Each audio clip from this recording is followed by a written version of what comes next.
Midwest, home sweet home in good old Indiana, place of small towns, cozy families gathered together, and fields of corn and rustic woods. But, like any town, there is a dark underbelly that often goes unnoted. We are part of that darkness. We lurk in the shadows to bring you the best in horror, metal, and stories of the grotesque. This is Blood in the Cornfields.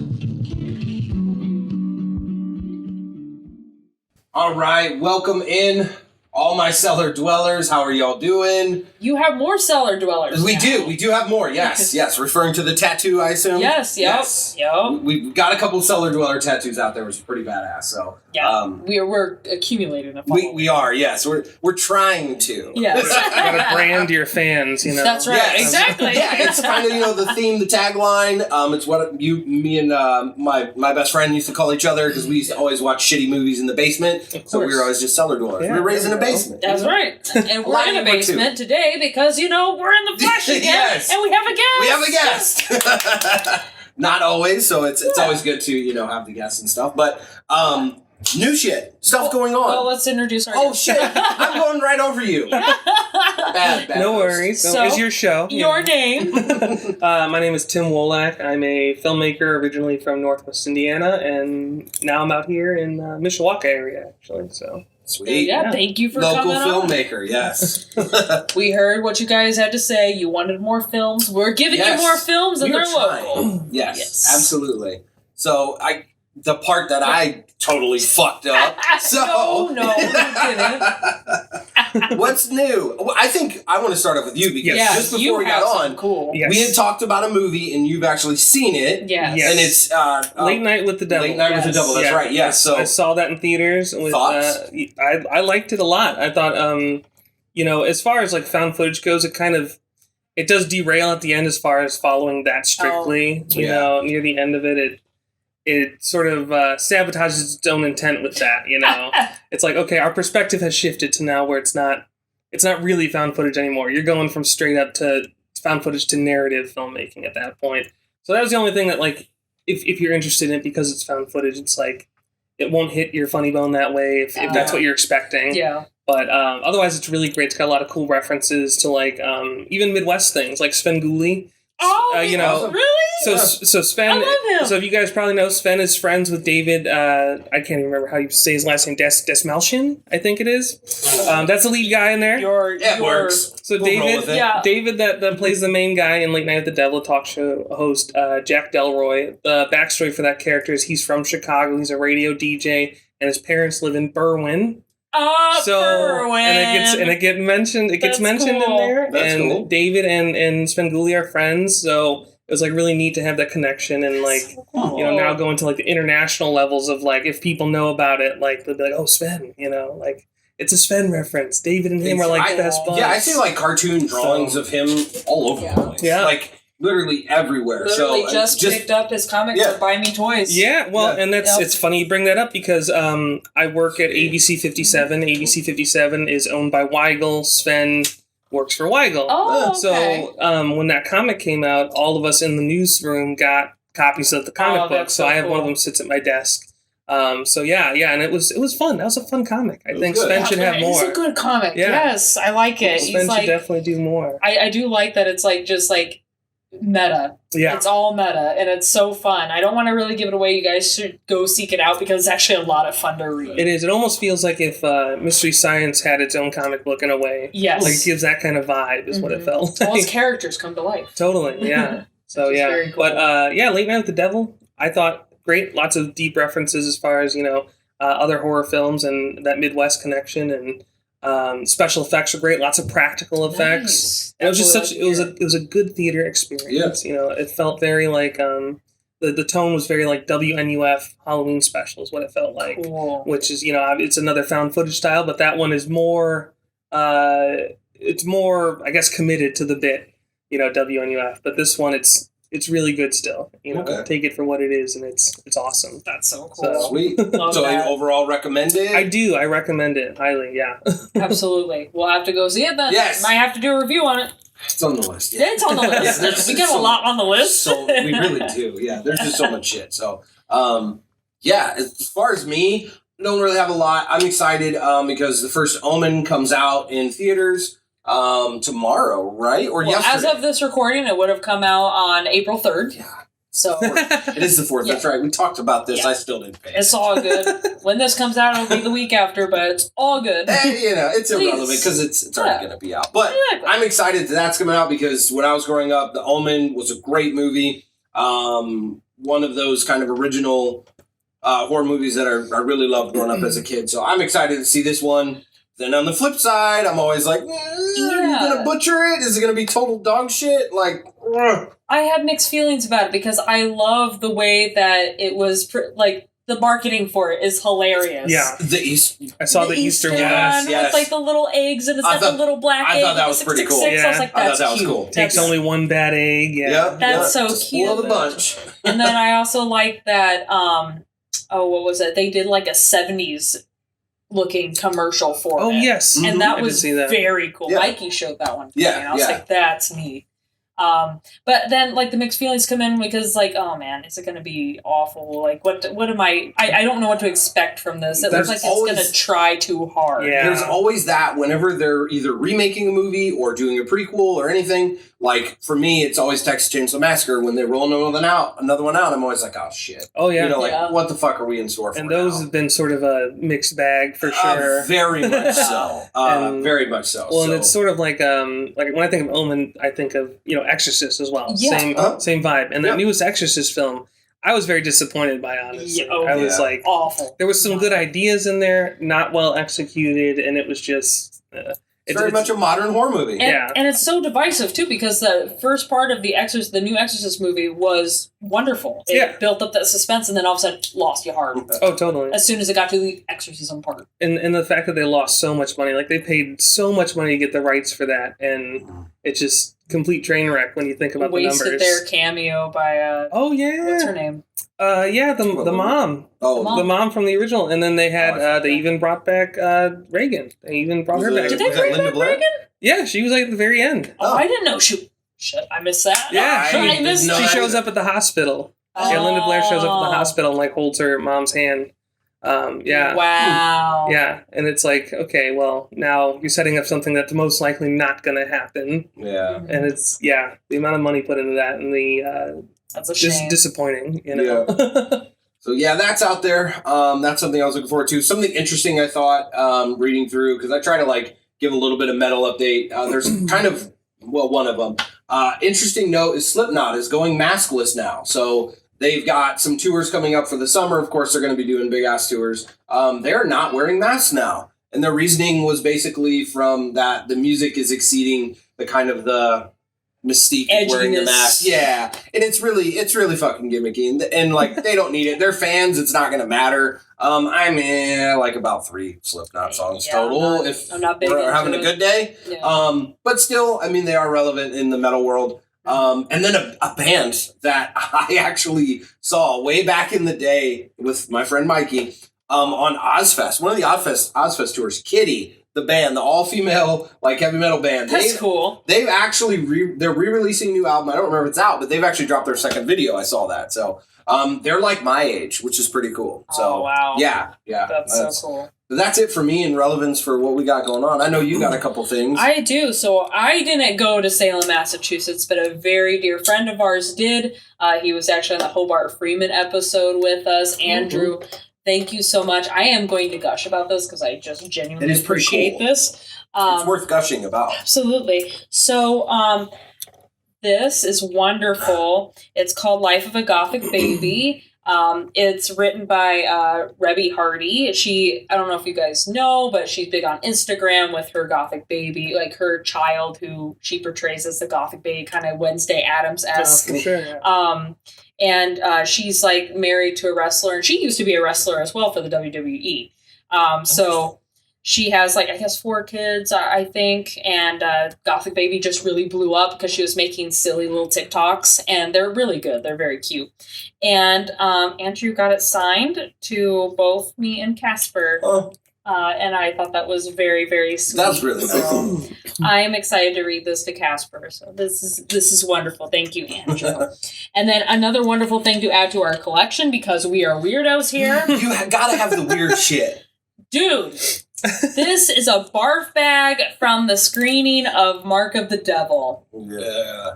Yeah! I love shit this. like that is so great because it's hard to come by. I love shit like that. I also just love the V for violence. Like, that's so cute. It makes me think of how John Waters' Pink Flamingos had barf bags when it first came out.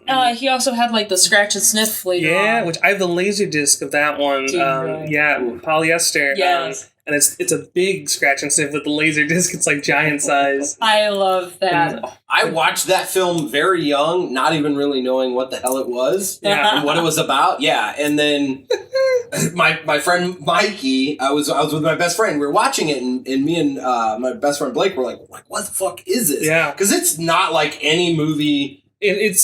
It's indescribable as far as genre. It's a John Waters film. That's the only way you can describe it. It's John Waters. But so there's a part where, and this is when I was probably like 13. There's a part where some dude in my mind, he's like doing a handstand or something and playing with his butthole or something. Yep. Yeah, and Pink Flamingos. Yes. Yeah, Pink So Flamingos. we saw that and we're like, what the fuck is this? So we back it up and we pause it and we call over our friend Mikey. And then we just hit play when he comes in and we're all nonchalant. And there's this dude just like spreading his asshole on the screen and stuff. It's totally great. That's shit I used to do when I was 13. Awesome. I love that.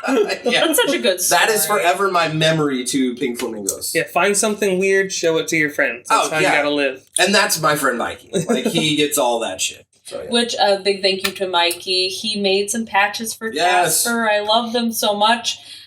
We call our kid Bud. But we got it from Bud the Chud. Bud the Chud. Yeah, so that's a good one. He has little patches that say Bud the Chud. Yeah. So thank you so much, Mikey. Yeah. I'll throw a picture up on the screen, or Luke can, or whatever. Yeah, but and he got the Cellar Dweller patches too. So he's well. There we go. Yeah, so I think he's got one for him. He's got one for Blake's vest, and then one for mine too. I'll have to be like, hey, we need one for you. Yeah, I don't know. Yeah, that'd be cool. I need to just get my vest together because I don't have enough time to sew it. So I might even need to beat Mikey here. Mikey, no, that's what he does. Help, Mikey. Hey, spooky parents. We want to help promote an awesome alternative clothing brand from the Midwest, made just for you ghouls. It's Feral Mama. The brand was started by Gretchen, a mother of 4 living in Cleveland, Ohio, who is a trained doula and has a passion for supporting motherhood and other mothers who are struggling with mental illness, postpartum depression, and mothers who are struggling to find a support group for other alternative mothers. Since she started her business, she has found an awesome community that has supported her through thick and thin. We support her on this mission as parents ourselves. Feral Mama has lots of comfy t-shirts with spooky designs for mostly mamas, but also some unisex options are available for any of you papas or caregivers out there. She also sells kids shirts from time to time, as well as hoodies, crew neck, long sleeve shirts, patches, pins, mugs, and some other really cute bags. You can use my code OscureIvy to get 10% off your first order using the link in the description on our Instagram or even on our YouTube, feralmamashop.com/OscureIvy. That's feralmamashop.com/OscureIvy. By supporting her, you will also be helping us continue to do what we do. It can take anywhere between 14 to 21 business days to receive your order, but remember, she is only one person. So go support your local Feral Mama today. Remember to support small businesses, women, and of course, badass mamas everywhere. So, for me, I was excited to kind of have a filmmaker because it's something that, I've always been interested in, but, never had any chops. Never, I probably can't act worth a shit. Certainly could never direct or organize something. But, I just think it's really cool that, being in the film industry and actually being able to express your creative side in that way, I think it's pretty badass. And it's, not every day that we get someone that actually is starting to go down that path. I think that's really cool. Thank you. Yeah. It's a very interesting life choice, I would say. It's not something a sane person would do. I think most filmmakers would agree with that. It's, there's no guarantees, and it's sort of again, finding your people. I mean, again, we were just talking about John Waters. That's kind of my ethos was that with that is be like John Waters. He was in Baltimore, found all of the weirdos in Baltimore that he could, and they made weird stuff. And then that's my thing. I started out in Northwest Indiana. A friend of mine, after we graduated high school, he told me he was wanting to do filmmaking. I was already doing special effects makeup, and I was interested in writing, and I didn't know what I wanted that to be, though. Yeah. And then the screenplay format just really, hooked me. That's my main goal, is to mainly be the writer, I direct more out of necessity to just make stuff and get it out there, because you can't find someone that's going to be as passionate about the project as you are when you have no money and nothing to offer.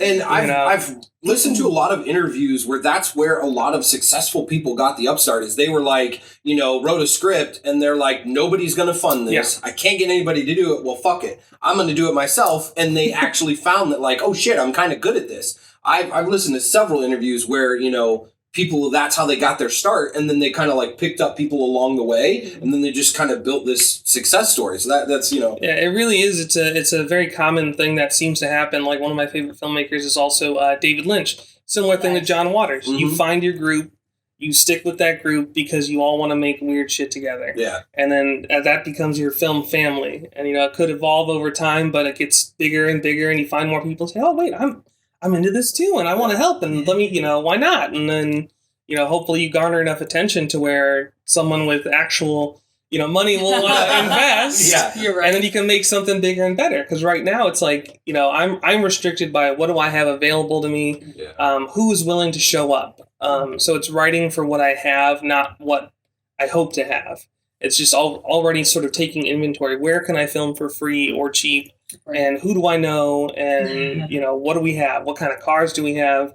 Costumes do I already have? Or I know I could make, special effects makeup. I think we can do on the budget we have, which is essentially zero compared to Hollywood. Right. I mean, a few thousand is nothing to a Hollywood studio. So we might as well say zero, we're like micro. So, that's kind of the way I go about it.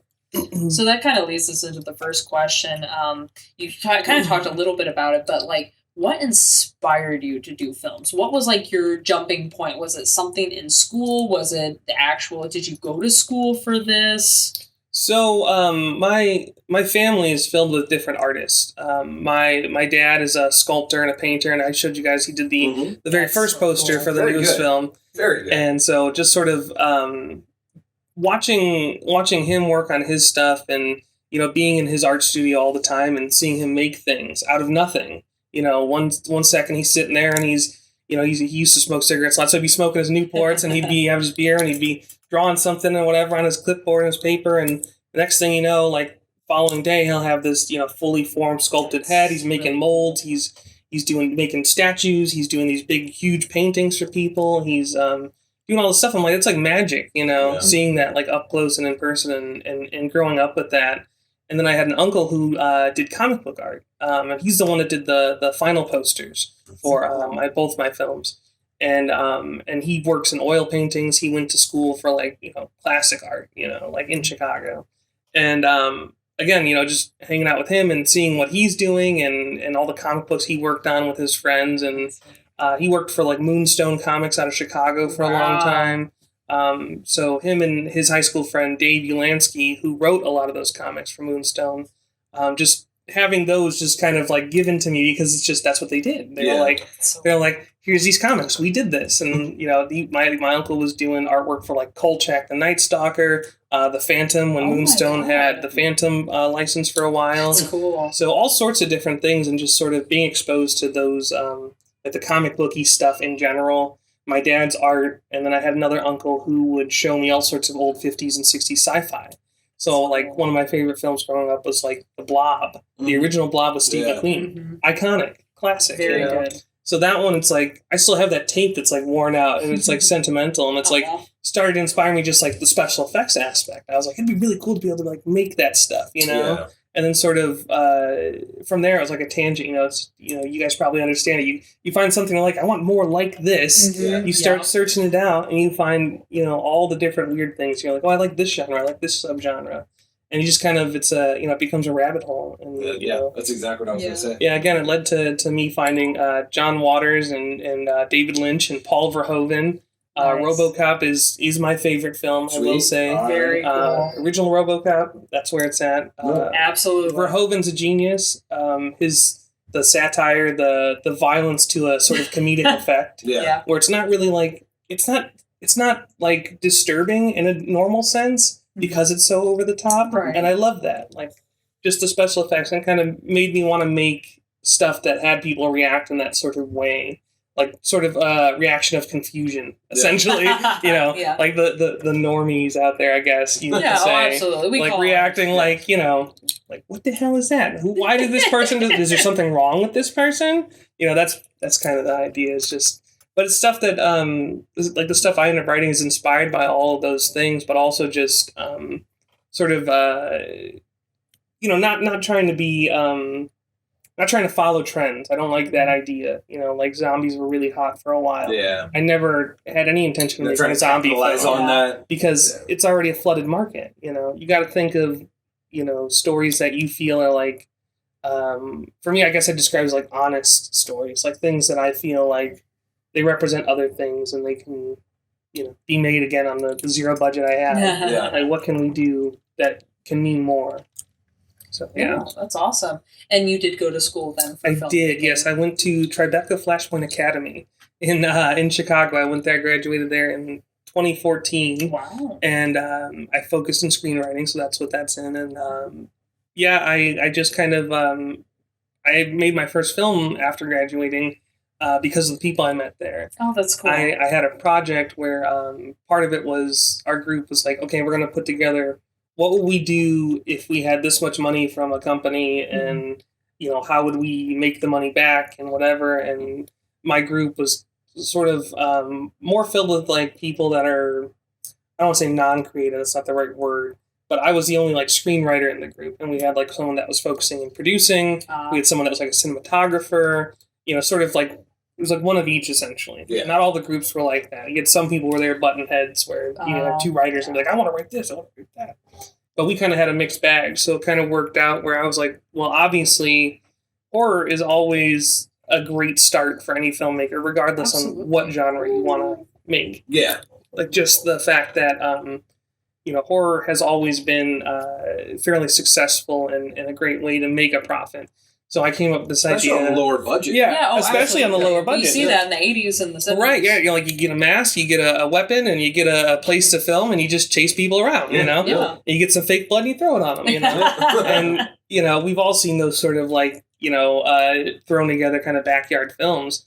But I thought about like, well, like we didn't have to do this, but we filmed the trailer, we filmed like a fake trailer. Yeah. It was like a grindhouse trailer.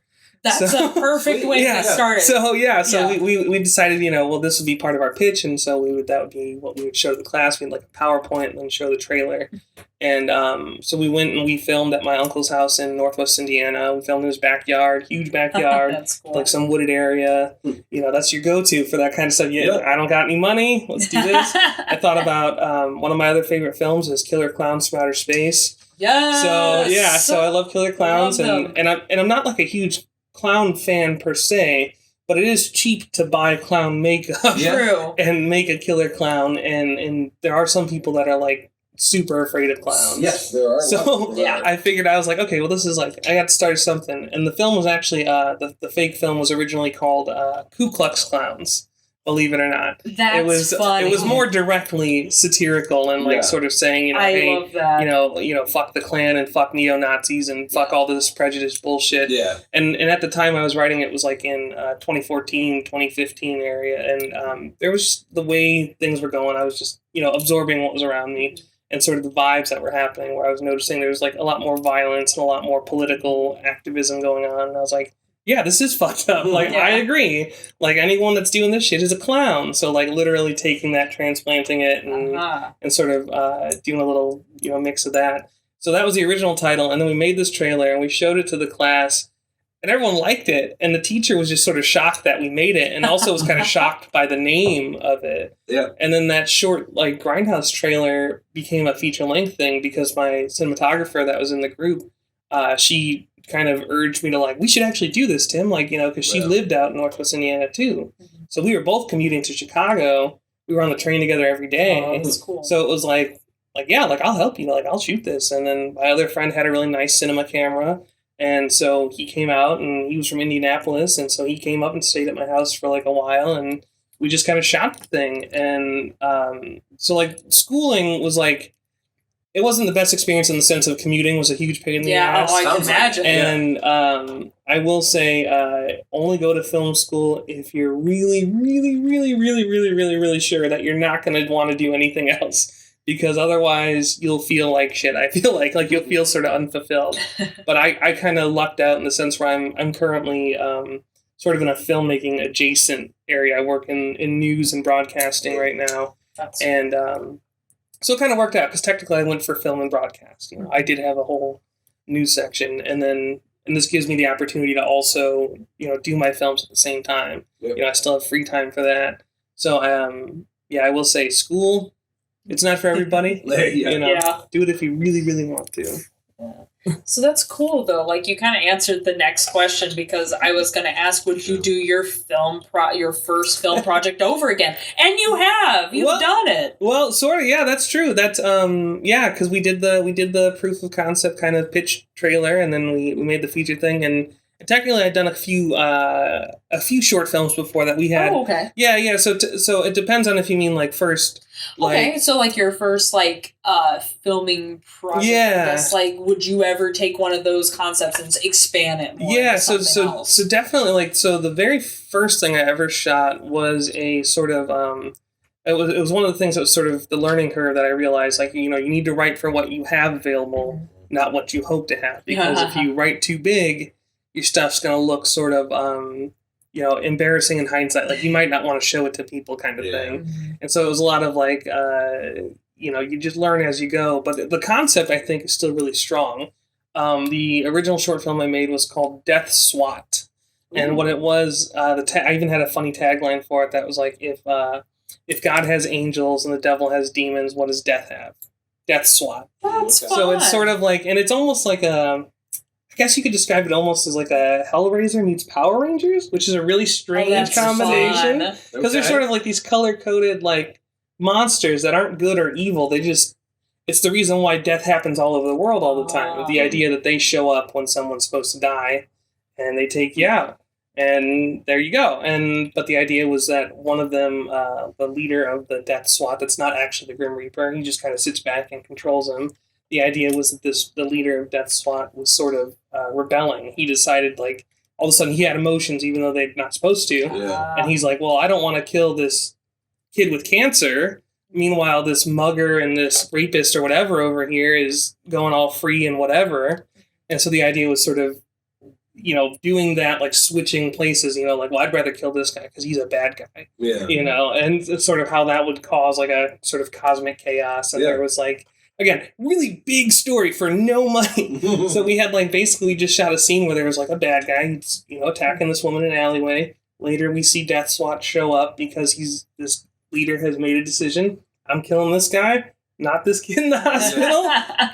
And then the Grim Reaper sees it and he's like, hey, you're not supposed to do that, you know? And that's kind of the whole thing, and then like kind of a domino effect. So that's something that I want to expand and turn into like either a comic book or a novel, or, you know, write a feature script and maybe try and get it to somebody, because I think it's a really fun idea. It would kind of have a tone of, you know, like it's kind of very campy, but also kind of like Hellraiser vibes or like Hellboy even. Yeah, you know, it sort of lives in that sort of tone, and I don't know. It's like it feels like it's a specific subgenre that I don't know if it has a title. Yeah. But that's kind of the vibe I was aiming for. And that one I would definitely redo if I had like a huge budget and if I wasn't the one directing it. If you know, if you had someone out there that was like just as enthusiastic about that sort of vibe. Yeah. And wanted to do that, then yeah, I'll be the writer, you know. I'll write it up and let's do it. And I made that in like 2012, I think. And actually I could send you guys later. I'll send you the link to it. Sweet. So you can watch it. It lives on YouTube still. That's awesome. So, cool. But yeah, that's definitely something I would definitely redo that. Just because it's cool. It still sticks in my brain. Huh. And I've come up with so much more about it. So you know what Stephen King says about things that stick in your brain. One of the bad things about writers is that we tend to be lazy. Yes. I also write too. Like, I like to write scripts as well. I'm not good by any means, but I do like to write.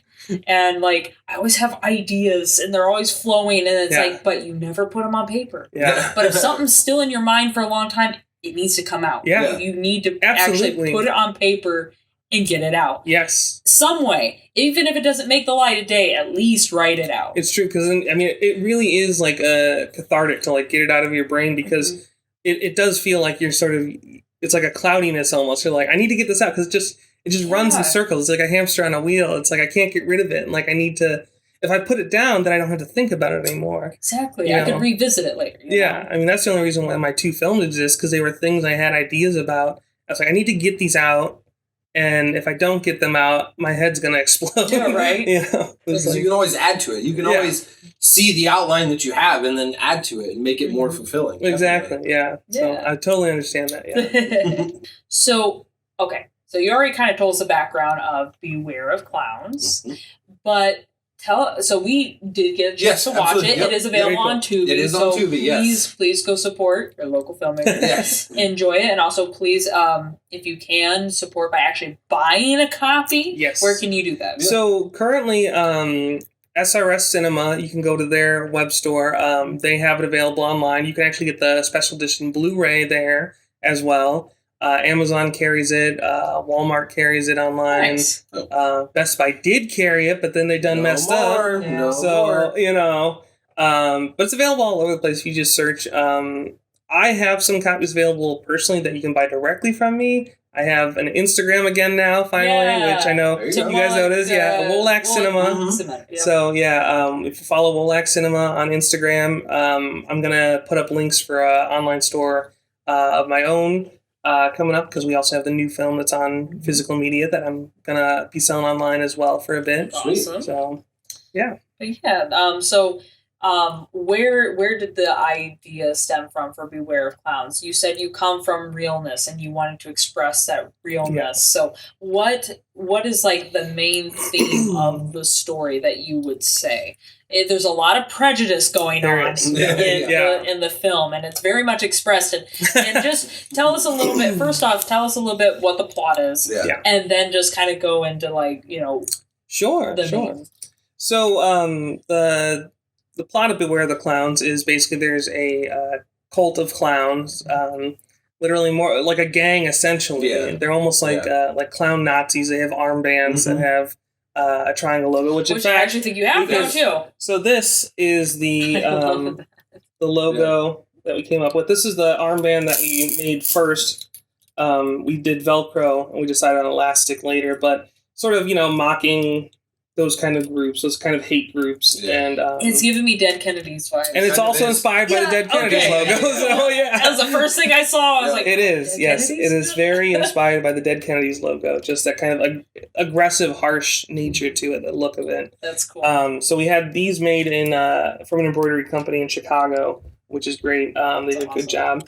And so that was one of the first things that came to mind, is just the idea of a gang of clowns that are essentially clown Nazis. Yeah. So in this town, the sheriff is sort of like really against, like, you can't have clown paraphernalia, you can't own clown makeup, you can't dress up like a clown, you can't be a professional party clown. It is illegal in this town, and there's a reason for it. You learn that the cop did something in the past that sort of caused him to be extra aggressive about it. But also, there was a former killer clown, sort of inspired by like John Wayne Gacy. Yeah. In this story, you kind of get hints about it was an actual professional clown performer who was sort of enlisting younger people to become his assistants, and then they would go missing. And sort of that's what triggered the clown law to go into effect. The sheriff kind of made that happen. He pushed that through. And then now it's these 15 years later, his daughters are being targeted by this clown gang, and he's sort of unexpected. All of a sudden, this gang exists in the woods and the outskirts of town, and sort of all hell breaks loose in that way. And there's protesters that are against the clown law as well, because they feel it is prejudiced against the good clowns. Because there are, you think about Bozo the Clown, Or Ronald McDonald. Yeah, or Ronald McDonald. Well, you could say he's evil. Yeah. You could say he's evil. Yeah, totally.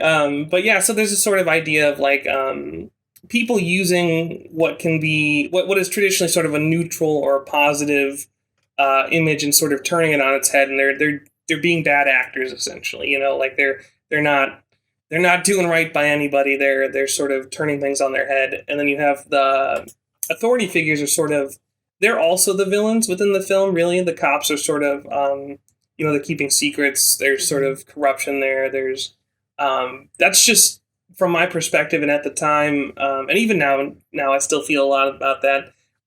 You can't 100% trust authority. Yeah. You know, I mean, you just can't. It's been proven time and time again. And so I feel like there's not necessarily there's not the good guys and the bad guys in this film. It's sort of a, like, everyone kind of fucked up. Yeah. Like you have the Clown King who's manipulated these other people into following him into this clown gang, and sort of people that are not the most stable mentally, and he's manipulated them into joining him in the woods and doing all these terrible acts. And then you have the cop who's keeping secrets from his deputies, and he did something that was very wrong and very not by the books, and hidden it from the town, and essentially again manipulated the town. So they both have done their own different sort of manipulation. So the Clown King, you kind of eventually understand why he's doing what he's doing later on in the film. Mm-hmm. And so, it was just that whole thing, like the protest scene at the beginning.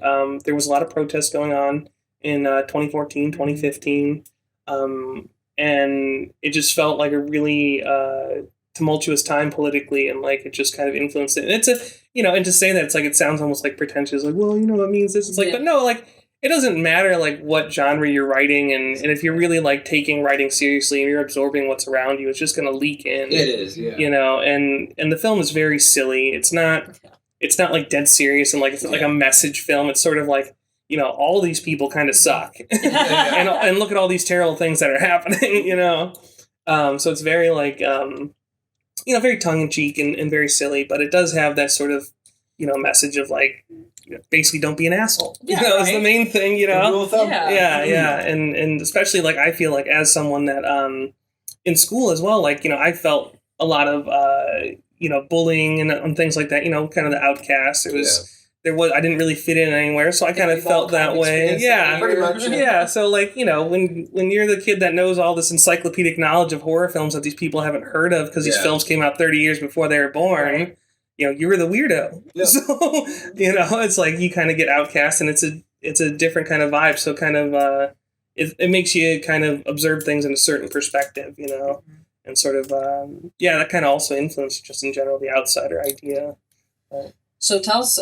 So I have two favorite characters that I need you to tell me more about. Yes. Mark, do you have anything though? I want to hear what yours are. Okay. I want to hear what yours are. So my favorite character, obviously, I like the Clown King. I think he's fun. I think the actor that does him is a fantastic. Holy cow, that guy can ham it up. Yeah. He is good. And then also, I don't know why, but he cracks me up.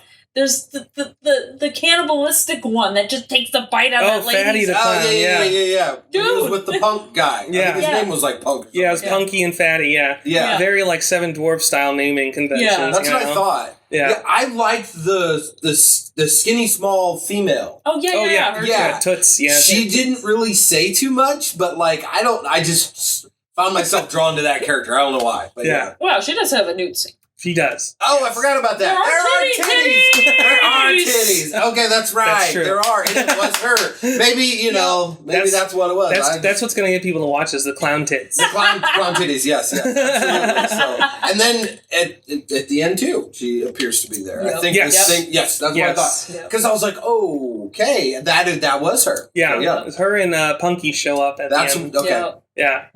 Tell us about those characters and even the people that play Sure, yeah. So the Clown King was played by an actor named Mark Conway from the Chicagoland area. Again, he was someone that I met because of he was dating a friend of mine that I went to film school with, and she was like, oh, my boyfriend, he's interested in acting and he's done theater, and it turned out that this guy Mark had been in a film of my friend's. Actually, it was that's cool. It was like a period piece horror film that was about Nazis. And so Mark called me up, and then we talked, and we had a little little Zoom call or whatever, and talked, and I kind of told him my ideas for it.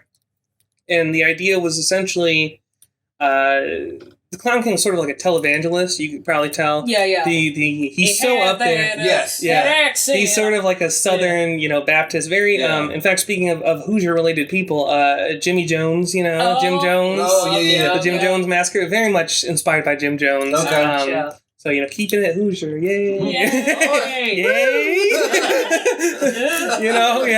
Woo. So, just the idea of, you basically just, that Baptist kind of, the idea of that, in my opinion, in a lot of people's opinions, it's like those televangelist kind of people, there's a lot of controversy about them, always has been. There's a lot of, they're selling people on things that they most likely don't even believe in themselves, and a lot of times has come out to be true. It's just absurdist. And it's so odd seeing it from the outside looking like, I don't understand why you're acting like this or what's going on. What a weird sort of cult-looking thing you have going on with the way people act. Heal you, and they fall down. It's very theatrical. Very theatrical, Yeah. very campy. So that was the big inspiration for the Clown King, was like, take that and transplant that attitude into a man on a mission to take revenge who also wants everyone to be a clown, and sort of using that as like, that's their religious standpoint, essentially, be a clown or we'll kill you. Yeah. The Clown King was definitely there was definitely a lot of influence in the televangelist aspect. A little bit of, it's sort of unavoidable when you think about killer clowns. You think of John Wayne Gacy. Yeah. There's a lot of things. But he wasn't really directly inspired by him. That was more the father character that we see briefly in the flashback. But also the Joker always gets sort of, it's just a thing, modern thing. People are like, oh, Heath Ledger Joker. And, so a little bit of that. But we tried to stay away from that because we wanted to make it different. So the Southern draw and the theatricality and the campiness of it is a different way. And I think it's a little more violent as well in the way that he comes across. Mm-hmm. It's not as playful. It's much more like, no, I'm going to kill you. Fuck you up. I will murder you. And then Fatty the Clown you mentioned, you also liked him, so he's so funny. He takes a bite out of the girl's arm. So that was a actor named Aaron Barnhart. He still lives in Northwest Indiana. I still talk to him.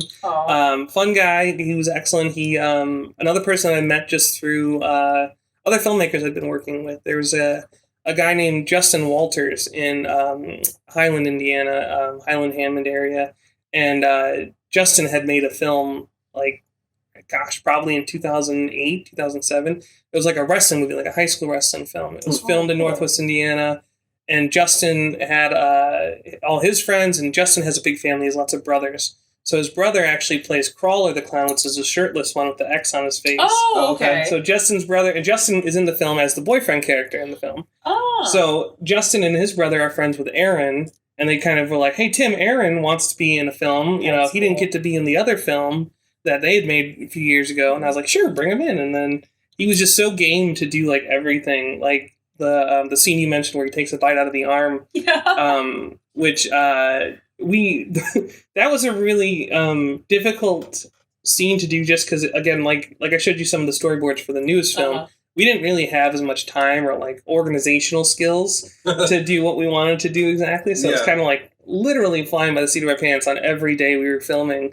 And the way that we did that shot was just, we had the actress Sarah Denton, who plays the girl in that scene, holding a piece of lunch meat on her arm with the fake blood underneath of it. So he bites into the lunch meat, and the blood comes out, and you see it looks like flesh in there, That's it's smart. just the most little effort put into it possible. You're just to make throw some ham on that bitch. To make it look literally to make it look at least passable. It's such a quick shot, and it's so silly. Just but darken it a little bit. Darken the scene a little bit. Nobody will tell. Yeah, and the fact that Aaron was willing to put the generic fake blood you buy at Halloween stores and whatever, that's what that was. It wasn't like I make edible blood sometimes for certain scenes or whatever that you get at the Halloween store tasting nasty. But he put it in his mouth. He was like, I don't care. Yeah, see, I'm that same way. I'm that same way. If I was ever in a movie, I don't give a shit, man. I wouldn't do it. I have no shame. I'm a greasy bastard, so I'll fucking do that. The only time I've ever had that nasty blood in my mouth, it was I did a vampire photo shoot with my friend. I was just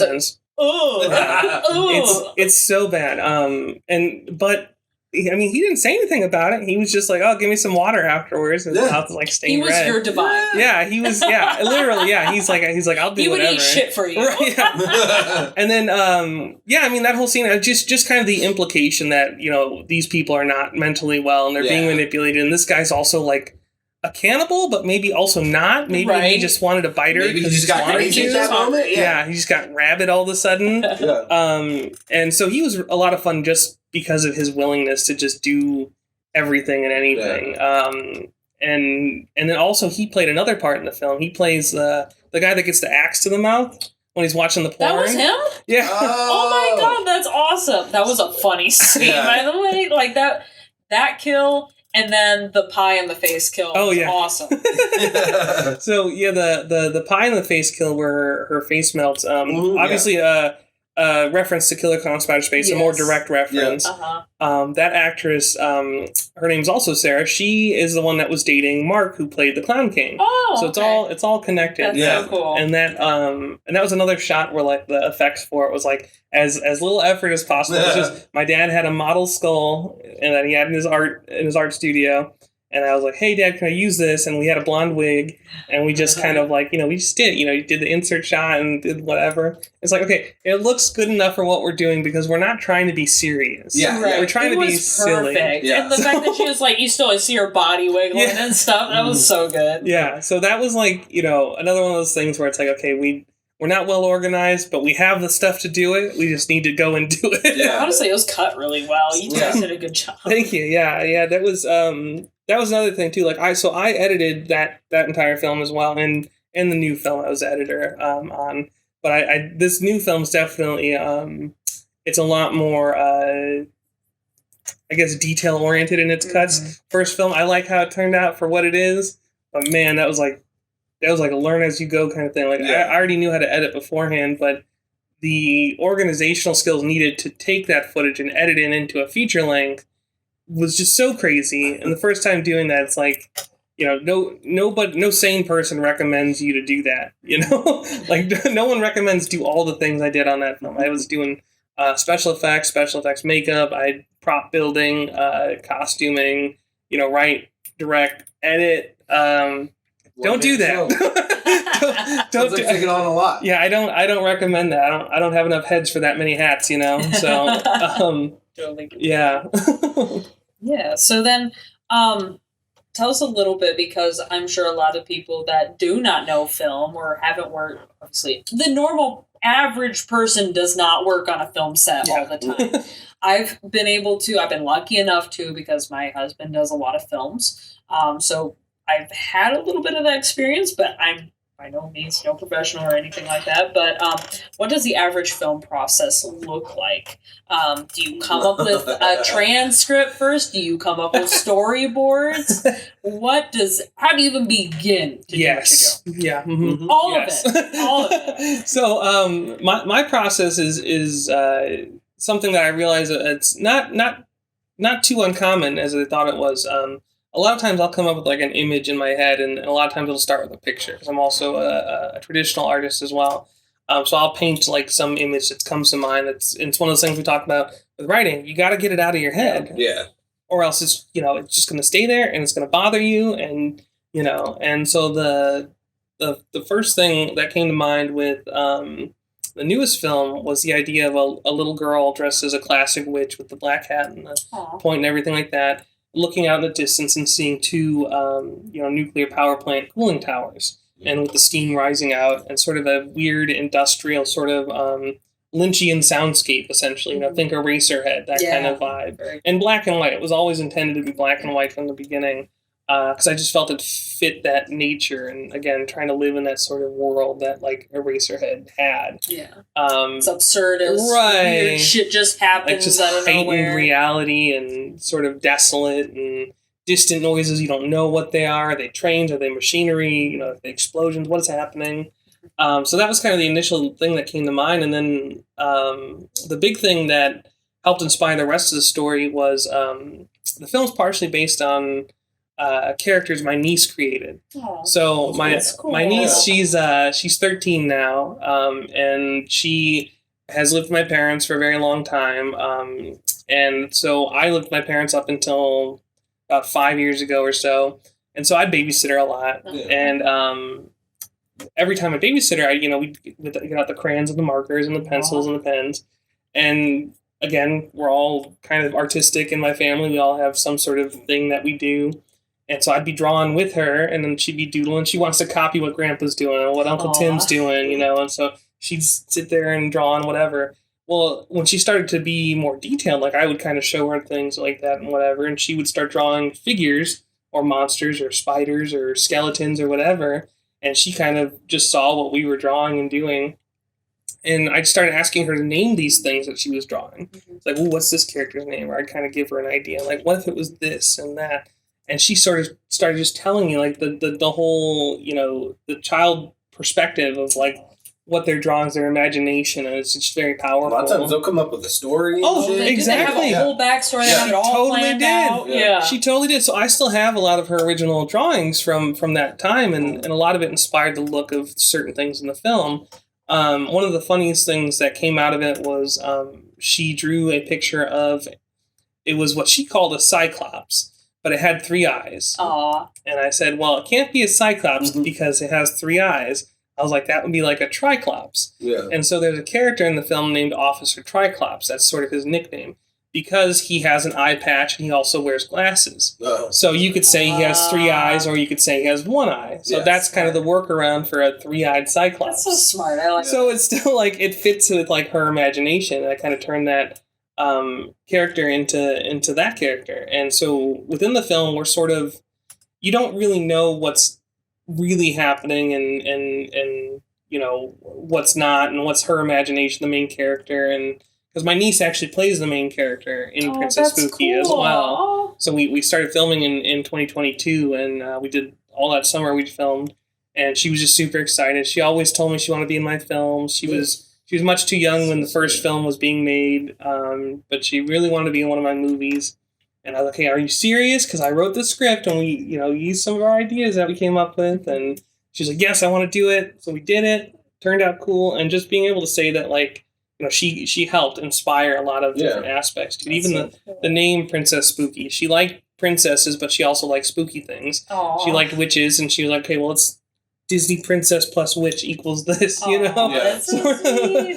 So she would draw me all these pictures, and so a lot of times my films start with just pictures, whether it be something in this situation where my niece sort of helps spark more creativity, or my own sort of just images that stick in my head, like with the cooling towers, that just popped in my head. I had to draw it like right when I woke up. I was like, okay, this idea, like, and then that mixed with her ideas sort of inspired the script. So I do a couple drafts of a script, and, if I like how it is, I might go forward with it. Do you have any of those stuff here? I do. Yeah. So I brought a couple of goodies. Very cool. Yes. So this first binder here has one of our props from the film itself. So this is the comic book that so cool. Officer Triclops reads. We have the front cover here. That was done by my uncle Ken Wolak, who did the poster for both my films. And on the back, we have these fake advertisements, very creep show-esque. Yeah, I was gonna say. It's very much inspired by the EC comics. This was a prop created for a different project that we utilized in this one, because it still involves witches. It's called Witch Slayer. And then the binder itself has the original artwork that my dad did for it, and then we kind of again evolved and everything like that. So we have you kind of see marked up all the notes and and it looks like it was scribbles. edited along the way. Yeah, there was a lot of a lot of modifications were done. This is one of the I think this is one of the later scripts, because this one has we had to add what was actually, we ended up calling, this is the one. We called it Scene 0 because we decided that, this one, we have Scene 0, Scene 0.5, and Scene 0.75, which is just unusual, because we're different, and, but we just had to add something that we felt fit for the opening better than what we originally had. And that was part of that was our actor Dave Inez, who plays Officer Triclops. One of his ideas, he had two of his friends from his church wanted to be in a film, and he was like, "Hey, I'm in this film, and you guys could play these bad guys," and they play these sort of corporate guys, these corporate thugs, essentially. Yeah. You have one that's kind of this leader, and you have one that's this kind of like ratty sidekick guy that's got the money he's given to this cop to bribe him.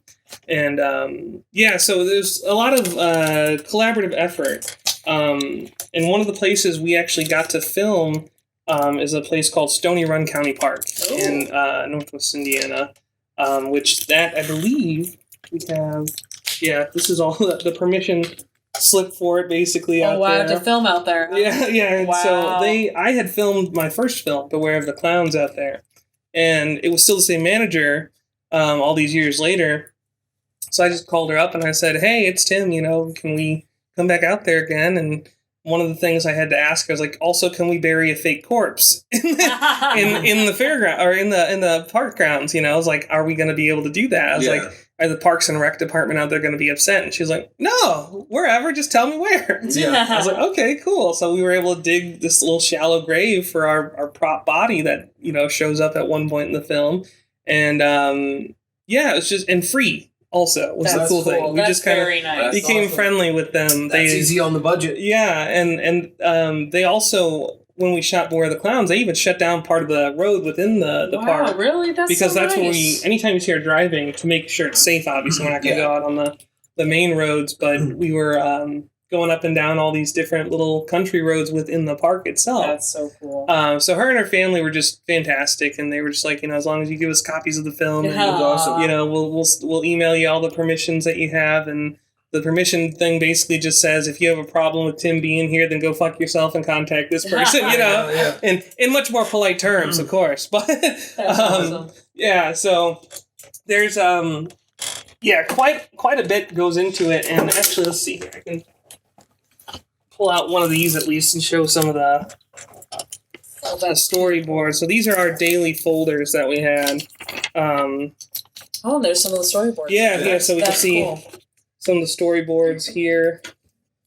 And it's all just broken down for our daily pages. I was going to say, like so for those who might not be, understand what storyboards are, kind of like explain that process and how it's, important to the... And is it tedious? It can be. It really depends on the length of a scene and how many shots I want to do. Like this one, for example, we have there's a shot with the character coming underneath a bridge that has a train going over top, and we just have this one wide shot, what we call the master shot, and then we have a another angle of her going underneath the tunnel. And then we have a close-up shot here where we put the camera in the basket of the bicycle. So you see her face, and it all, cuts together. She's coming at you, all right, and now we're seeing her from this side, and then we're looking up at her. So that's more of like a simple sort of shot thing. You kind of see here, that's a very short thing to shoot. So you have 3 shots. So just out of curiosity, do you do the storyboard first and then write out what you think, or do you write out what you think and then do the storyboard? Yeah, so I always do the screenplay first, and then we break it down, and I'll go ahead and like make any edits I need there, because when you're like writing the story is a different process than when you're going to break it down to shoot it. Because then you have to go into a different mindset. Yeah, it's like making it come alive. Yeah, you have to. Now you're thinking about the visuals. Yeah. And how you're like, what would this take, and would it be a problem to do it, and all that. Like this one was a lot more shots involved, just because it's a longer scene, so it just took a little bit more. But and this is really one of the scenes here too. You can see. This is her like looking out at, this was one of the images that I had to get out of my brain. You see the cooling towers in distance, and you see she's walking up the hill. She's at the top of the hill looking out, But so it's just, it really depends on, length of the scene, how many shots, how detailed. There's something that, when you go into the different mode of, from just writing the story as a screenplay to breaking it down and picking your shots and whatever, it's like you realize, I don't need as many shots as I need, or I need a lot more shots than I thought, because anything you write, you're, as a screenwriter, if you're just thinking from a screenwriter's perspective, you're not really supposed to write like camera movements or specific things like that. That's for the director to choose. When you're doing it for yourself, you can do that, obviously. I don't always do that because I find that it's a little more freeing when I switch modes, because then I treat the script like I didn't write it. I'm like, oh, who's this hack writer? I'm going to edit the shit out of this, And then I kind of come up with like, oh, I need less shots here. I need more shots here. And then I'll add and subtract and whatever. And it's sort of, it's always evolving, but I feel like this time around I felt really strongly about the shots themselves. Like I felt a lot more confident than the first time around because, as I explained, First time around, we had almost 100 people. That was pure chaos. Yeah. And that was just over almost 100 people throughout the entire process. We had like town extras, protesters, a gang of clowns that we had to try and maneuver our schedule around because, films aren't shot in sequential order. Yeah. That's just a fact. You can't do that because it's just not effective.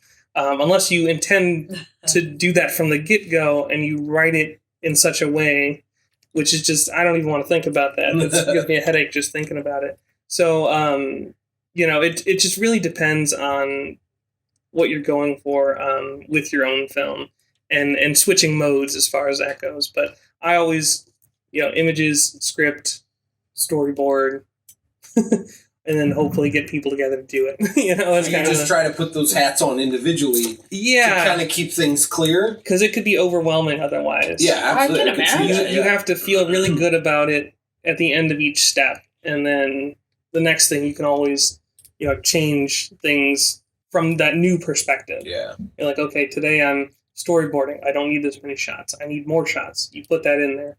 Then when you actually go to direct, you're like, well, did I need that many shots? And then again, it's just always evolving because you realistically you're making the film multiple times throughout the process. You write it, the film's done as far as I'm concerned as a writer. Yeah.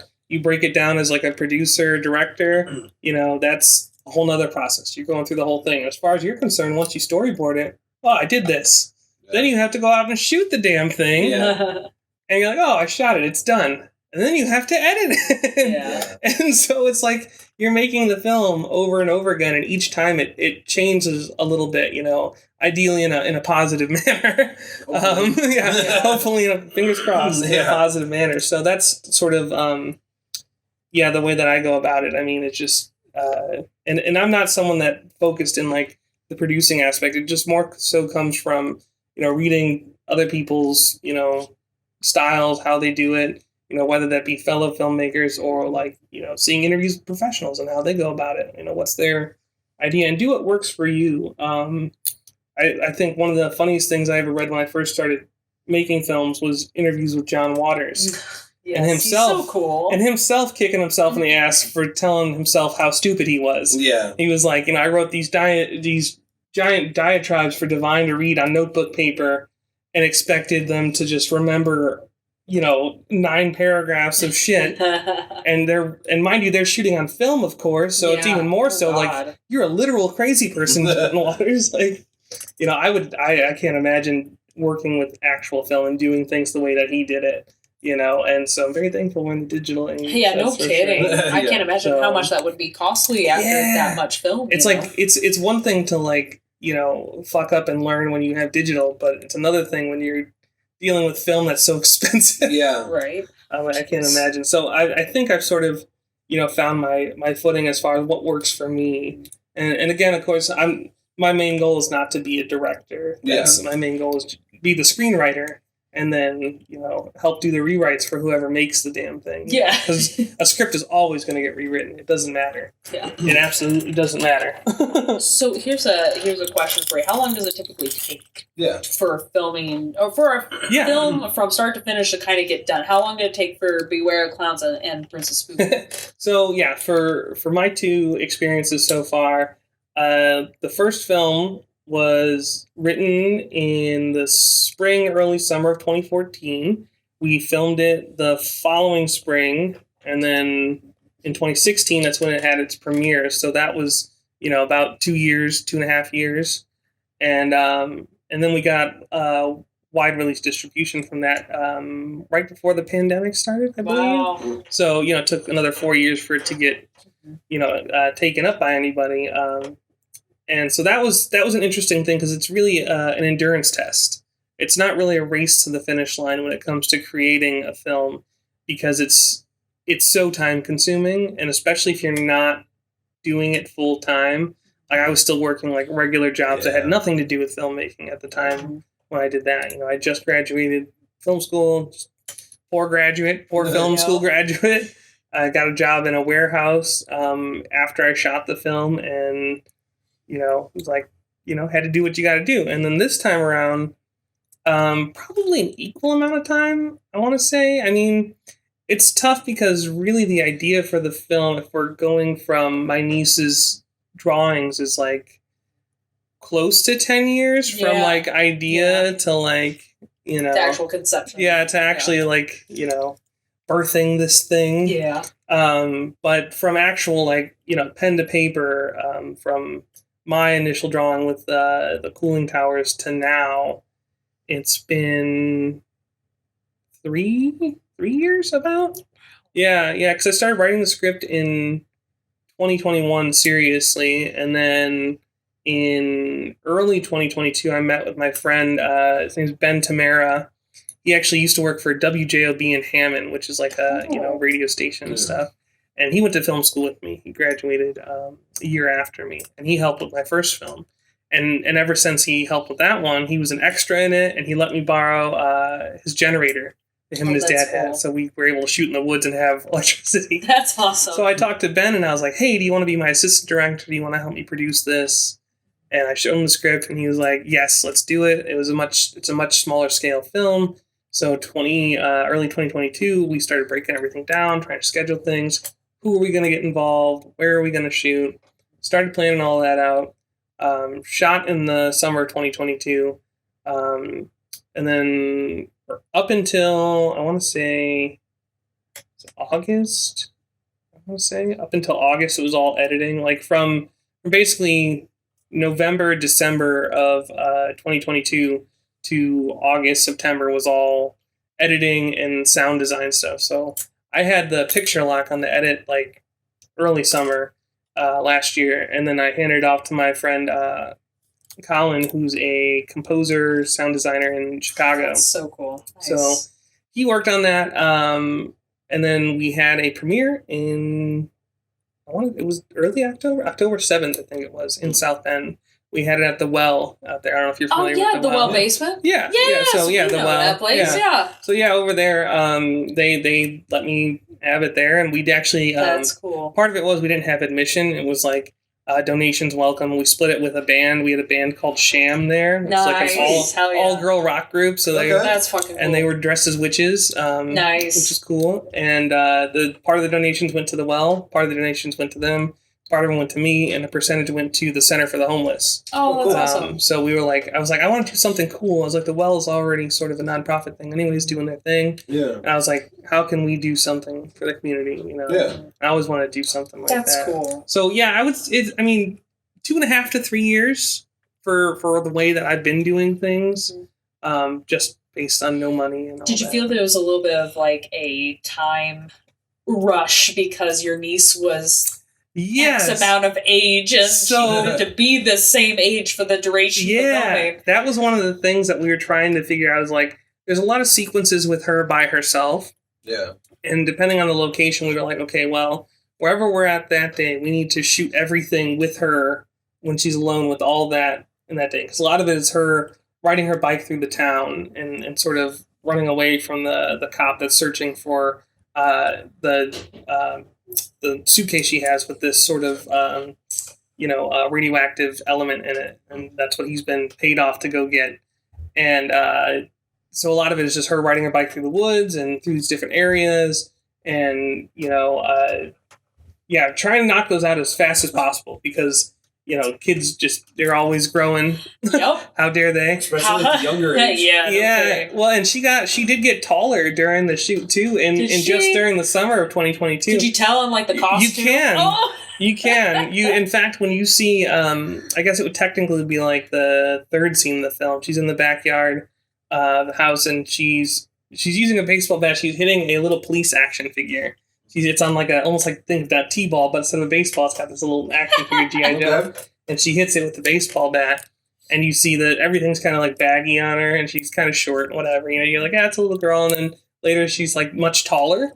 So, that's fun. And then her hair kind of changes length slightly, but it's just one of those things. Like if it's pointed out to you, you'll notice. Yeah. But if you don't think about it, it's like no, like continuity's still there. It still looks like her the whole time, but it is cool. funny. Yeah, that was one of the things I thought about when working with her. I was like she's growing so fast. Yeah. So with that kind of describing those two flicks and stuff like that, do you have any projects in the works? Anything that you're currently working on that you can talk about without kind of doing spoilers? Yeah. So there is a script currently I'm working on. It's called Pumpkin Factory. Okay. It is a horror film that takes place on a pumpkin patch. And cool. I'm a huge fan of Halloween. I love the fall. And don't get me started. I moved back here from Texas, and I absolutely love fall in this area. There you go. There's nothing like it. Just the crispness of the air, the smell. I love Midwestern fall. Best time of year. So this new script is sort of inspired by just my love of that, and sort of again about being real and honest. It's about some of my fond memories of being a kid and growing up in Northwest Indiana and the different pumpkin patches we would go to in the area. And I just always wanted to make a horror film that also is like directly Halloween related. Yeah, like that it views that spirit kind of like trick or treat or totally. And but not be so blatant with it necessarily. Like it's on a pumpkin patch and it's sort of like, it's a main focal point of the plot and everything like that, but it's not too overbearing. It's not like, not taking over the whole thing. It's more of a body horror sort of film. It's more Cronenbergian. Well, that's fun. So there's, not to spoil it or anything like that. Kind of, and this one takes more inspirations from like stylistically of like Attack of the Killer Tomatoes. Okay, that's cool. fun. And Cronenberg mix in there, and there's some like it's a more sexual film, I guess you could say as well. There's some like that's very because David Lynch. Yes, that's true. Yeah, there's some sort of sexual horror involved with it. A lot of body horror and things just involving human bodies and lust and sort of these different emotions. Sounds like there's going to be titties. There will be pumpkin titties. There will most likely be titties if it gets made by who I'm hoping makes it. Yes. Yay. But yeah, so it's a much more dark film. Trauma? It could be. It could be. Could be. Fun. That would be neat. That's definitely on a list of people I'd love to work with. Trauma would be someone to definitely get involved with. But so this film I've been writing it now for I think going on 2 years at this point. Because I started writing it, during the end of the shooting of Princess Spooky and into the editing. It was another one of those things we talked about in my head. Had to get it out. Yeah. I had a specific image in mind, which I'll tell you guys about later. I don't want to spoil anything here. That's okay. Keep it a secret, Yeah. But in this one, I'm also trying to get a couple of more name horror actors involved. Oh, yeah. So I've talked to a couple of familiar horror scream queens at a couple conventions. I have their contact info and they're interested. I told them about it and I'm hoping to send them the script as soon as we get a draft done. Sweet. And if they're interested, then I want to take the project over to a producer I've known for over a decade who he actually works with Shudder. He has a company based in Texas, and so he has connections. He's worked on a lot of stuff. What part of Texas? I'm not sure where he's at in Texas right now. That's all right. It's my second home, so I'm all over Texas. But he lived in Chicago for a really long time, and that's how I knew him, was because he knew some of my Chicago filmmaker friends. But now he's made a lot of projects that have gone on to be with Shudder, and his production company has like a deal with them. Awesome. So he's the person that I really want to reach out to after I get these other actors and actresses on board. There's a very well-known genre actor as well, character actor that I've spoken to, and he's very interested. I have his email as well. I'm supposed to send him it as soon as I have it done. So if he's interested, and I have another weird connection I have as far as my family and arts and all this stuff. So it's kind of a tangent, but my dad has made statues of the Wizard of Oz characters from the 1939 film. Very cool. And because of this, he had been a part of a thing called the Wizard of Oz Festival in Chesterton, Indiana, for about cool. 30 years. And we would bring all these statues there, and it was like a wax museum, essentially. Cool. We'd have, like, picture yourself in Oz, so you get a photo with statues. So growing up, I knew a lot of the Munchkin actors that were in the original 39 film. Oh, shit. So, like, Meinhardt Robbie, who was the coroner, Jerry Marin, who was the middle lollipop kid that hands the lollipop to Judy Garland, just, you know, one of the Munchkin soldiers, one of the Flower Pot girls. And so I grew up with all these little extra grandparents. Awesome. And so I've been very close with all these, you know, Oz-related people. And then, you know, they're all passed away now, unfortunately, but there's this sort of new trend that's been happening with some of these Oz festivals where they've invited the Munchkin actors from Sam Raimi's Oz the Great and Powerful. Oh. So, and it turns out my high school art teacher, her sister was one of them. Oh. And so when her sister showed up at the Oz Festival a couple years ago, and we were bullshitting, and she had been told about all my film stuff because my former art teacher just keeps in contact and loves what I'm doing, and it's just, she's a big cheerleader, so I really appreciate it. Her sister told me, hey, anytime you need a bunch of little people for a film, I'll get the gang from Oz the Great and Powerful and bring them on board. So this project, with some of the things I've already explained, you know, what it kind of focuses on with the Cronenbergian and the, you know, Killer Tomatoes, it could definitely use these you know, these actors in some way or another. Yeah. Fantastic. And also, and like, so there's definitely room for my Munchkin actor friends from Sam Raimi's Oz the Great and Powerful, and they're so great. They were so fun to hang out with. There's a big group of them that came to Chesterton. Dee Dee Horvat is the main Munchkin that I know personally because it's my art teacher's sister, and her husband were in the film, and they're friends. They were all from Michigan. Because that's where they shot part of Oz the Great and Powerful. Cool. Oh my goodness. I got to call her up and, you know, use that favor or whatever. Like, hey, gather the gang and then bring them and then bring the other actors and bring that package with the script to the producer I know. Yeah. And ideally, he'll pick it up and, you know, have that sort of power. Be like starring Sam Raimi's Munchkins from Oz the Great and Powerful, you know? That's so cool. And obviously, we all love Sam Raimi. Yes, he's the man. we do. So I feel like, you know, this one has a lot of things going for it. It has I'm really loving the way that the script is turning out, especially since I'm not sort of held back by the fact that I would be the one directing it. Yeah. I'm giving it a little more details of things that like would require a little bit more money, but it's one location, a pumpkin patch, very limited amount of characters, only a few scenes where you have, you know, extras that are shopping for pumpkins in the patch. And then terrible things happen. So, you know, that's sort of the idea with that one. So that's what I'm working on right now. It's just kind of the main thing I'm trying to focus on, all the while trying to get Princess Spooky out on all the physical media. Yeah. So, you know, we got tapes and Blu-rays and DVDs. Yeah. So you do have some props here. Yes. Please show us some of your props. So I'll show, I guess, these two first. Right. So these are separate film pieces. So this is the Clown King's crown from Beware the Clowns, and some of the jewels have fallen off at this point, but this is a character. Yeah, so this is just so this is it's one of those, you know, generic plastic crowns that I melted and made it look more like bent metal. Yeah, it legit does. So it really. I honestly not picking it up, but I would have thought it was like steel. Yeah, it looks good on camera too. So it was like, you know, it worked out. I wasn't sure how it was going to come off, but so that was a fun one. Again, no money. These are pretty cheap, so nice. You know, not bad for what you get. Yeah. And this one is a piece that I made for the new film Princess Spooky. There's a particular scene that there are brains involved. Does he have a name? So, yeah, I know. Technically, yes, but I don't want to spoil anything. Okay, that's fine. He's about cute. What this character is.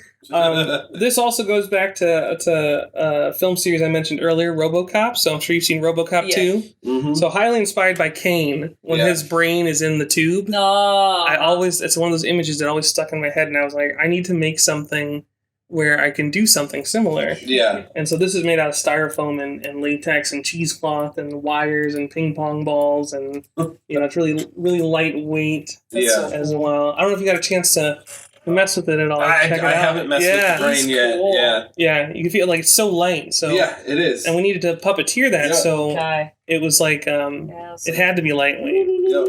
Yeah. That's so fun. And it kind of, again, it has a kind of look to it where I'm a big fan of 50s and 60s sci-fi it's stuff. wet. And it looks like, Yeah.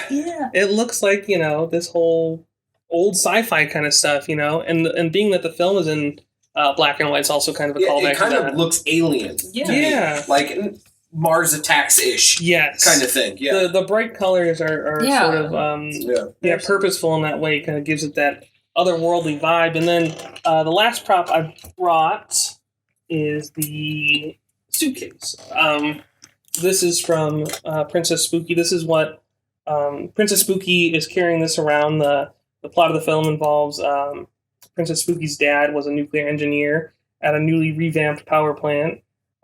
He learns something about the new radioactive material they're using, and that people are basically being irresponsible. So he takes a piece of evidence to use it against the company, and Princess Spooky finds this and finds a tape that has a recording of her father sort of explaining what's happening. And the cop has been paid to get this back for the company. So he's a bad cop. Ooh. And he also has a vendetta against the family. And so this is just the nuclear power plant's logo. And then inside, and this thing's been thrown on, I don't even know, concrete, dirt, everything. We have inside here the prop made out of squirt gun. I believe these are super soaker. That's like cool. super soaker pipes, like cheap dollar store ones. Yeah. This was from a cat toy. This is just a nifty looking rock I found.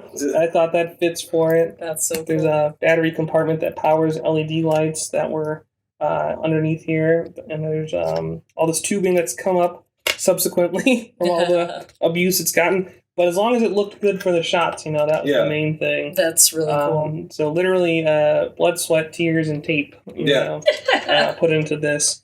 But yeah, I'm a big fan of like props and prop building, and I like making weird stuff. And this was originally a CD case, like for the CD folder. That's so cool. So, Nice. but it turned out neat. So I was very happy with it. You can see, like, and you do holes your in own the back. props, or do you have somebody that helps you? Yeah, so I do a lot of my own props if I can, like if it's not too much of a hassle, because a lot of it is, you pick and choose what you're going to spend your time on, and if it's more, if it's more useful for me to do storyboards instead of work on a prop at a time, then I'll do the storyboards, and I'll see if I can get someone else to help out with the prop. And my dad, being an artist and sculptor as well, he always helps build things. He can just do anything. He'll be like, well, let me look that up. And then he'll just do it, and it'll look like he's done it for like 20 years. That's awesome. But is this okay? I'm like, yeah, it's perfect. Like, how the fuck do you do that? Like, so it's something where kind of it's a shared load. Because my dad enjoys doing it too. I mean, he always wanted to be involved with, something like that, creative, filmmaking and all that kind of stuff. But he just wants to be hands-on. He wants to build stuff that ends up in it. He wants to make the costumes and build the stuff, and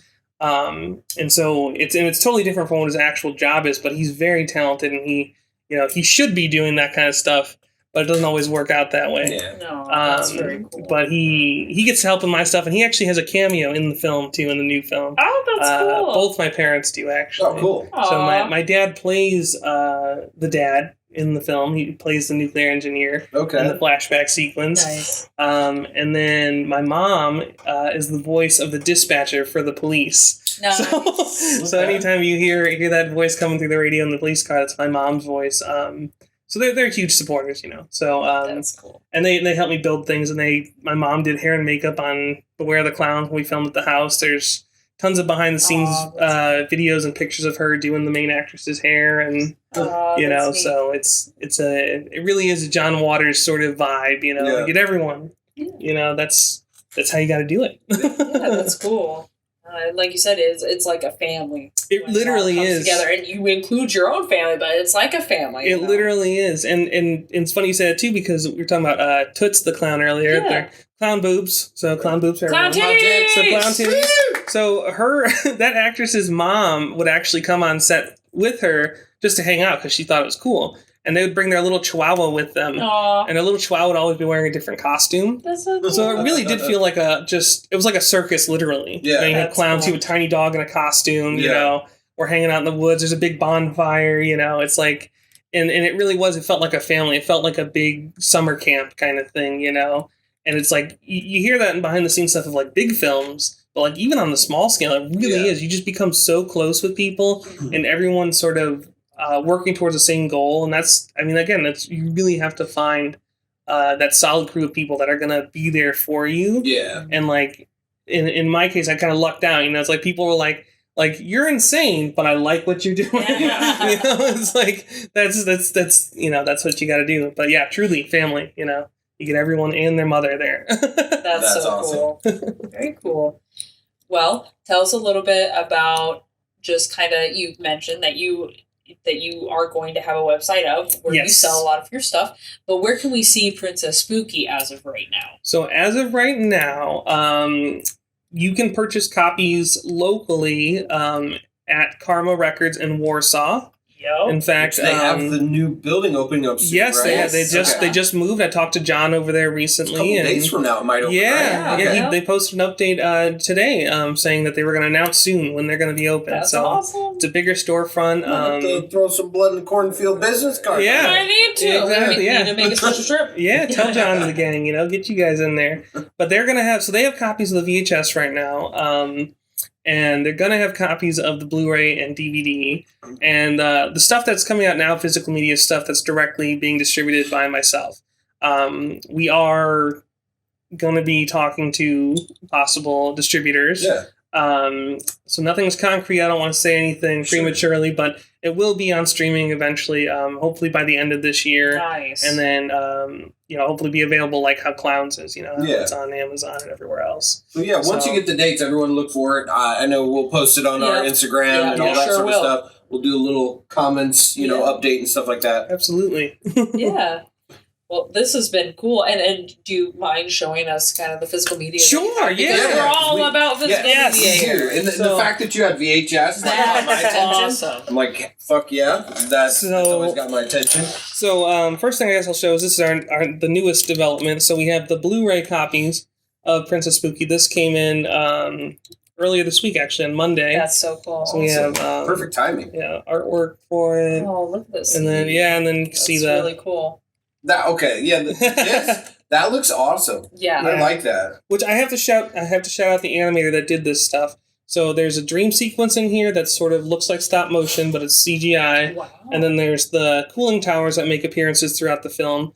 And those were all done by a guy named Dan Dillard of Demon Author Films down in Indianapolis. Ooh. If you guys need an animator for anything, anyone that's interested in doing anything with animation, talk to Dan. He's the man. Tell him I sent you. He is wonderful. And he'll be receiving his copies very soon. I know everyone in our crew is hanging and waiting. And then these are a couple copies of the wide release of Beware of the Clown. So these were released by SRS Cinema. See the backs here. They did custom artwork for it. Their marketing department was like, you know, hey, this is gonna bring more eyeballs to it. So this is actually one of the pictures that shows up online when you look it up. Yep. Yeah, we see and that on on Tubi and on Amazon. It shows up. But obviously, if you watch streaming, you don't get the special features. We have lots of behind the scenes photos. There's the concept trailer that we talked about Yeah. from when I was in film school. That's on here. So when it was called Ku Klux Clowns. So there's all sorts of crazy stuff. You can see the concept art, which is, again, it's where a lot of my stuff starts. So you can see some of the initial rough sketches. But yeah, those were cool. And they're manufactured by MVD as well, which MVD Visual does a lot of stuff. I mean, they do work for the big guys, you know, distributors and stuff like that. So very happy to be a part of their catalog. And then, of course, we have the VHS. So these are there's only 50 of these, and this is number 5 and 6 we have here. Nice. So they're all numbered on the back in silver Sharpie. And these are in nice black cases. Those are cool. Yeah. Those are And we badass. have the the label on there, but also we didn't cheap out. We have it on the spine. Look there. at that! Well, That's fucking yeah, that's cool. Yeah, Where do you get these even done at? Like, how? This So is cool. that's the other thing that about being poor and you got to be a little bit crafty. So these tapes are a mix of blank tapes, but also there's some former, like, just real movies, like the most generic overproduced films. Yeah. There was a person on Facebook Marketplace that was getting rid of like a tub of VHS tapes, and they were all shit. Besides, like, two movies maybe where they were worth keeping. So I blanked all those out, and I recycled, which. That's great. I think that's great. Like, why not? Yeah. These pieces of shit films aren't going to be watched by anybody. Like, these are all just generic whatever. Yeah. And so I'll utilize them for something new. So that's what they are. There's a mix of that. And it kind of actually, the look of VHS anyways is so warm and nostalgic for a lot of people. Mm-hmm. And erasing the tapes and then recording my film onto it, it almost gives it like an even more kind of warm, kind of fuzzy feeling. That's cool. Because the film is sort of like purposefully lo-fi in a way as well, so it sort of fits the format even better. And I can't remember if these ones have it, but you saw the pictures on you guys saw the pictures on Karma. So some of them have the Be Kind Rewind stickers, because some of them are former rentals. Yeah. And any of them that were former rentals, I kept all those stickers on it because it's part of the nostalgia factor. Absolutely. That's some of them even have like the silver like little tape with where the old mom and pop video shops were. Yeah. Like Family Video or something. Yeah. So it's been a very cool thing to do in general. And there's a print shop that I'm friends with one of the owners who did all the art. Like, he printed all this out for me on the stickers and everything like that. And he printed out the slips for these, and I had to order the cases from Canada, but the tapes were all free. That's so cool. It's again, just using what you have and just trying to get it done. That DIY. Absolutely. So yeah. I'm just excited to finally have Princess Spooky out on physical media. Oh, that's awesome. so cool. The man. finish line for me. Yeah. That's like the mountaintop, the peak. Definitely. So. Yeah. Absolutely. Well, this is awesome. Thank you so much for Thank you very being much, with yes. us. Well, thank you for having me. Yeah, no, this is cool. We're excited to get this one out because we want to do more things with filmmakers and local filmmakers. Very cool, yeah. Not only will you slut yourself out. Yes. That's what I'm saying. You need someone to do stupid shit, like you're talking about eating this shit off someone's hand. Yeah. Shh, that's nothing. I'll go harder than that. Hey, if Pumpkin Factory gets picked up, I'm going to be like, listen, I got someone that, we can get them in there. Yeah, you need to smash a pumpkin on my head? All right. Fuck it, let's do it. Yeah, whatever you need. Definitely. But yeah, I mean, so for us, a big part of it is the fact that it's horror, and it sounds like you're doing a lot of horror stuff, but then the local aspect, I mean, that is our shit. That's what we want to do. We're trying to get more people in to kind of create almost a family in here. Oh, When we started doing this podcast, we envisioned a big group of coming together of people that enjoy the same things, can have events, I would love for you to be able to, record this next movie and then have another event, and then we'll try to get behind it and, do that sort of shit. So that's what we're all about. And it's great to kind of have you be the first one, and hopefully that inspires other people to reach out to us, and maybe if we make connections for you and shit. So I mean, that's what we're all about. So I was thrilled to have you on. It's pretty cool. Yeah, I mean, hopefully it all, hopefully it does bring the people out of the woodwork. I mean, that's the main thing. Yep. A lot of people don't know that, other people like them exist, essentially, is what it is. You don't know until you don't know. I didn't know you guys knew until, Karma. Exactly. Yes. So, Karma Records, those are my people. It's all connected. Absolutely. That's so cool. So, yeah. Is there anybody that you would like to shout out? Any shameless promotion? I mean, you've basically done that, but still, is there anything else, or how can they find you? Well, so right now, there's 2 ways you can go about seeing updates and everything. So if you go on Facebook, if you just look up Beware of the Clowns, and clowns is spelled with a K, like Killer Clowns Outer Space, of course. And then if you go on Instagram, it's Wolak Cinema. That's WOLAK Cinema. So I'm on there, and you'll see the images of the witch with the cooling towers in the distance, and it'll pop up right away. And so I'll be putting all the updates for where people can find stuff on there. And as far as shouting out anyone else, I will say have to give a lot of credit to one of the other people on the news film that helped a massive way. David Paul Inez, he's the guy that played Officer Triclops. It's his car that is the cop car in the film because it's a real cop car. Wow. It's a retired cop car, so it really is as legit as can be. Yeah. You know, So neat. he brought that to the table. He's an old family friend that came back into our lives all of a sudden. Again, connected to the Wizard of Oz Festival. That's cool. It all kind of by happenstance because if it weren't for him, the film wouldn't have gotten made. My initial actor that was going to play that role dropped out. Oh. And I was devastated. I was like, oh man, we had this all planned out. Put on hold. Yeah, and then it turned out that not only David showing back up in my life, but he also knew my friend Ben that was helping produce and assistant direct. They worked together at WJOB because David's that's so cool. David's on their countdown for like oldie stuff on the weekend. So Cool. it just Dave's amazing. So I'm very lucky to have someone like him on the new film, especially. He just gives so much. That's so cool. Oh my gosh. Well, thank you. We can't thank you enough so much for being here, and we look forward to seeing what you do in the future. Your project's always That's really cool, man. Very Thank you. cool. The fact that I've never directed a movie. I don't know the first You thing, wouldn't want me to direct but a movie. like that's awesome that you made your dreams a reality and you actually have physical proof of it. Yes. You have a legacy that you started. Yeah. That's really cool. Hopefully it goes on for a while, Yeah. Absolutely. Just the beginning. Absolutely. Well, with all that said, Yeah. look out for each other and good night, cellar dwellers. Bye.